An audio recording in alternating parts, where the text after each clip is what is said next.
अस्सलाम वालेकुम dear students. उम्मीद है कि आप सब खैरियत से होंगे। तो कुछ बच्चों ने कमेंट्स में किया था कि सर हमें बेसिक ऑफ अलजबरा थोड़ा सा बता दें, अलजबरा की बुनियाद बता दें। तो आज मैं आपको अलजबरा पढ़ाऊँगा। तो अगर मेरा चैनल सब्सक्राइब नहीं किया तो पहले सब्सक्राइब कर लें। उसके बाद हम आज का लेक्चर स्टार्ट करते हैं। तो आज का जो हमारा लेक्चर है वो बच्चे है बेसिक ऑफ अलजबरा, अलजबरा की बुनियाद। तो लफ्ज़ हमारे पास अलजबरा है। अलजबरा है, ये है क्या चीज़? ये अलजबरा बच्चे दो लफ्ज़ों से मिलकर बना है। वो दो लफ्ज़ कौन से हैं वो बताता हूँ अभी आपको। तो दो लफ्ज़ों बताने से पहले पहले आप अलजबरा की डेफिनेशन सुन लें, उसके बाद मैं आपको समझाता हूँ। तो अलजबरा की डेफिनेशन क्या है? The part of mathematics, the part of mathematics which the product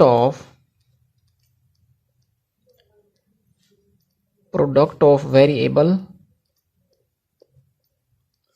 and constants is called algebra. ठीक है, तो ये इसकी डेफिनेशन है। The part of mathematics which the product of variables and constants is called algebra. तो ये क्या है बच्चे? ये अलजबरा जो है, अलजबरा रियाजी का वो हिस्सा है जिसमें मुतगय्यर और कांस्टेंट्स का हासिल ज़रब लिया जाता है।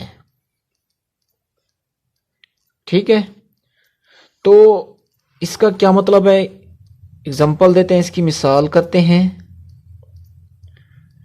मिसाल से वाज़े करेंगे। ठीक है, मिसाल क्या है इसकी बच्चे? अब इसकी मिसाल हम इस डेफिनेशन से लेंगे।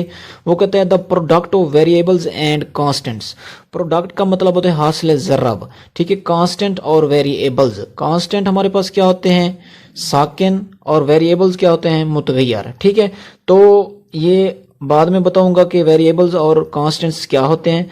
तो इसकी मिसाल बच्चे हो गई 2x फर्ज करें, 3y कर लें और 5z कर लें। ठीक है, अब इसमें ये जो 2 है ये बच्चे कांस्टेंट है, और ये x जो है ये क्या है? वेरिएबल है। ठीक है, इसी तरह से इसमें 3 कांस्टेंट है और y क्या है हमारे पास? वेरिएबल है। इसी तरह से z में भी आप देख लें, 5 जो है आपका कांस्टेंट है और z जो है आपका वेरिएबल है। ठीक है, तो इसके बाद मैं आपको बताता हूं कि कांस्टेंट क्या होता है और वेरिएबल क्या होता है। तो पहला हमारा जो है वो है कांस्टेंट। क्या है? कांस्टेंट का लफ्ज मैंने यूज किया है, तो कांस्टेंट की डेफिनेशन करते हैं। कांस्टेंट की डेफिनेशन करते हैं। कांस्टेंट की बच्चे डेफिनेशन क्या है? कांस्टेंट का मतलब होता है बच्चे साकिन। साकिन से क्या मुराद? डेफिनेशन से करते हैं कि the things that do not change the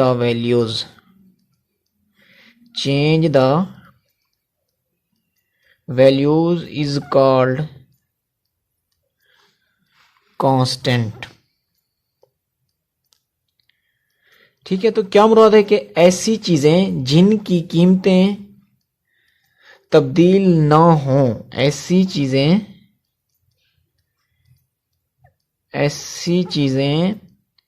जिनकी कीमतें तब्दील ना हो उसे कांस्टेंट कहते हैं।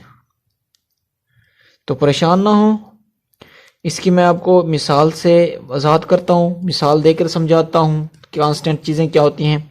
बच्चे एग्जाम्पल है, मिसाल के तौर पर ऊपर मैंने आपको बताया है कि 2x लिखा था, तो 2 को मैंने कांस्टेंट लिखा था। तो 2 को मैंने कांस्टेंट क्यों लिखा था वो मैं आपको बताता हूँ बच्चे। ये डेफिनेशन है, the things that do not change the value, ऐसी चीजें जिनकी कीमतें तब्दील ना हो उसे कांस्टेंट कहते हैं। मिसाल क्या है, जैसे कि 1 है, 2 है, 3 है और ये अप टू सो ऑन। तो इनको कांस्टेंट कहते क्यों हैं बच्चे? फिर मैं डेफिनेशन पे आ रहा हूँ। डेफिनेशन में यही कहा है, ऐसी चीजें जिनकी कीमतें तब्दील ना हो। तो इसमें यह है कि हम 1 की जगह 2 को पुट नहीं कर सकते, 2 की जगह हम 3 को पुट नहीं कर सकते, 3 की जगह हम 4 को पुट नहीं कर सकते। तो इनकी वैल्यूज हम तब्दील नहीं कर सकते, ठीक है। तो अगर 1 है तो वो हमेशा ही 1 रहेगा, 2 है तो वो हमेशा 2 ही रहेगा, अगर 3 है तो वो हमेशा ही 3 रहेगा। तो डेफिनेशन में मैंने यही बताया कि ऐसी चीजें जिनकी कीमतें तब्दील ना हो तो उनको हम कांस्टेंट कहते हैं, ठीक है। तो कांस्टेंट की समझ आ गई। कांस्टेंट के बाद हम बच्चे वेरिएबल्स करेंगे। वेरिएबल्स भी आसान है, ठीक है। तो अब हमारे पास है वेरिएबल। वेरिएबल बच्चे मुतगैर को कहते हैं। तो वेरिएबल की डेफिनेशन करते हैं, the things that can change the values is called variable,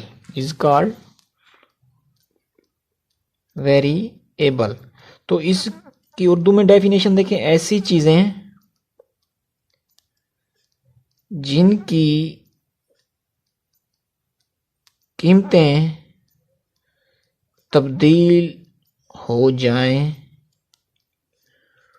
उसे मुतगैर कहते हैं, ठीक है। मिसाल के जरिए मैं आपको बताता हूं। एग्जाम्पल मैं वही दोबारा अगेन लेता हूं जो मैंने कांस्टेंट में ली थी।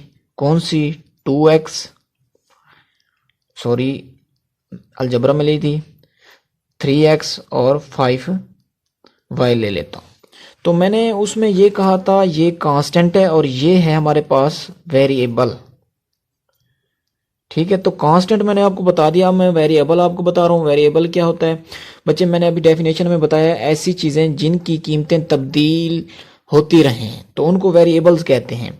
तो इसमें हम 2 को कांस्टेंट कह रहे हैं और x को हम क्या कह रहे हैं? वेरिएबल मुतगैर कह रहे हैं।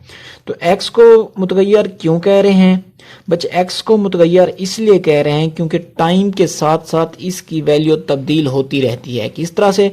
बाज़ औक़ात आप देखते हैं कि x की जगह पे 2 पुट कर देते हैं, बाज़ जगह पे आपने देखा होगा x की जगह पे 3 पुट कर देते हैं, बाज़ जगह पे आपने देखा होगा x की जगह 4 पुट कर देते हैं, ठीक है। तो इसी तरह से x की वैल्यूज, y की वैल्यूज और z की वैल्यूज जो होते हैं इनको वेरिएबल्स कहते हैं। तो इनकी वैल्यूज तब्दील होती रहती हैं, इस वजह से इनको क्या कहते हैं? वेरिएबल्स कहते हैं। तो वेरिएबल और कांस्टेंट में फ़र्क पता चल गया होगा कि कांस्टेंट क्या होता है? ऐसी वैल्यूज जिनकी कीमतें तब्दील ना हो, और वेरिएबल्स ऐसी कीमतें जिनकी वैल्यूज तब्दील होती रहें, ठीक है। इनके बाद बच्चे हमारे पास है अलजबरिक एक्सप्रेशन। अलजबरिक एक्सप्रेशन के बाद हम इक्वेशंस पढ़ेंगे। अलजबरिक एक्सप्रेशन हमारे पास क्या है? तो अब हमारे पास जो टॉपिक है वो है अलजबरिक एक्सप्रेशन, ठीक है। तो अलजबरिक एक्सप्रेशन को क्या कहते हैं बच्चे? अलजबरी जुमले, ठीक है। तो अलजबरी जुमले अब पढ़ेंगे हम। अलजबरी जुमले क्या होते हैं? अलजबरा तो मैंने अभी आपको बताया है किस तरह से होता है। अब अलजबरी जुमले, तो अलजबरी बच्चे जुमले इस तरह से होते हैं। हम पहले इसकी डेफिनेशन करेंगे, डेफिनेशन करने के बाद फिर हम इसकी एग्जांपल करेंगे। तो डेफिनेशन इसकी यह है, एन एक्सप्रेशन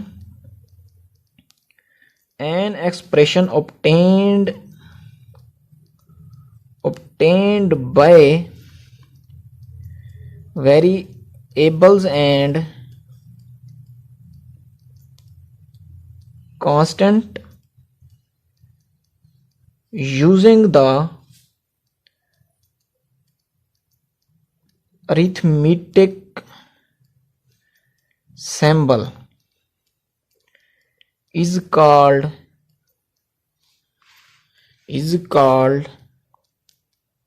algebraic expression। ठीक है, तो इसके उर्दू में हम पढ़ते हैं ऐसे जुमले जिनमें मुतगय्यर और कांस्टेंट को प्लस माइनस ज़रब या तकसीम के ज़रिए मिलाया जाए उसे अलजबरी जुमले कहते हैं। तो इसमें क्या मुराद है, हम एग्जांपल करते हैं,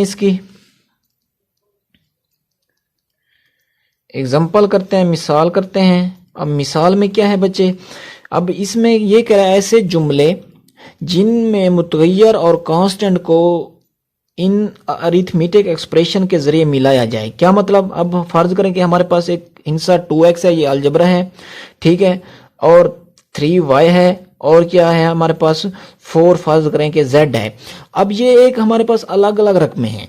अगर हम इन अलग अलग रकमों में कोई ये सिंपल यूज कर रहे थे, जैसे प्लस का यूज कर रहा है, इधर मैंने माइनस का यूज कर दिया है, तो ये हमारे पास एक क्या बन गया है, अलजब्रिक एक्सप्रेशन बन गया, एक जुमला बन गया है। पहले जो थी वो अलग अलग रकमें थी, जब हमने इनके दरमियान ये साइन यूज किए हैं, सिंबल यूज किए हैं, तो ये सारा क्या बन गया है, एक जुमला बन गया है। अगर एक जुमला बन गया है तो इसको हम क्या कहते हैं, अलजब्रिक एक्सप्रेशन कहते हैं, अलजब्रिक एक्सप्रेशन। पहले हमारे पास थे अलजब्रिक वर्ड, ठीक है, वर्ड थे, वर्ड के बाद जब हमने इनको सैंपल यूज किए, इनके दरमियान क्या यूज किए, सैंपल यूज किए, तो सैंपल यूज करने के बाद ये हमारे पास अलजब्रिक एक्सप्रेशन जुमले बन गए, ठीक है। तो उसके बाद हम इक्वेशंस पढ़ते हैं, इक्वेशन बहुत आसान है। तो अब हमारे पास क्या है, इक्वेशन। इक्वेशन क्या होती है बच्चे, मसावात होती है। ये बिल्कुल सेम अलजब्रिक एक्सप्रेशन की तरह है, थोड़ा सा डिफरेंट है इसमें। तो इसकी पहले हम डेफिनेशन करते हैं, वो क्या कहते हैं, अ मैथमेटिकल स्टेटमेंट,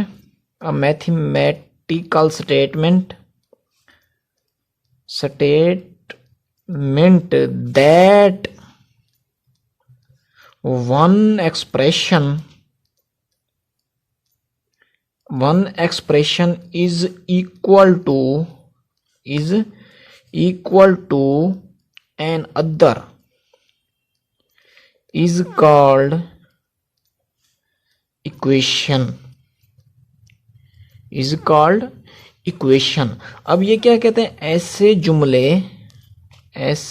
जुमले जिनको किसी दूसरी चीज के बराबर दर्ज कर दें तो इनको मसावात कहते हैं, या दो चीजों के दरमियान बराबरी यानी इक्वल का साइन आ जाए तो उसे इक्वेशन कहते हैं। तो ये तारीफ होगी। तो इस तारीफ में क्या कह रहा है, अगर बच्चे दो चीज़ों के दरमियान बराबरी का साइन आ जाए तो वो इक्वेशन बन जाती है, या अलजब्रिक एक्सप्रेशन के दरमियान बराबरी का साइन आ जाए तो वो क्या होता है, इक्वेशन होती है। मिसाल के तौर पर एग्जाम्पल, मिसाल दे रहे हैं। अब एक मैं अलजब्रिक एक्सप्रेशन लिखता हूं। अलजब्रिक एक्सप्रेशन यही था ना, 2x + 3y - 4z था फर्ज करें, ठीक है। अब ये हमारे पास क्या है, एक अलजब्रिक एक्सप्रेशन है, ठीक है। अगर मैं इस चीज को 0 के इक्वल पुट कर देता हूं तो ये हमारे पास एक इक्वेशन बन गई है, ठीक है।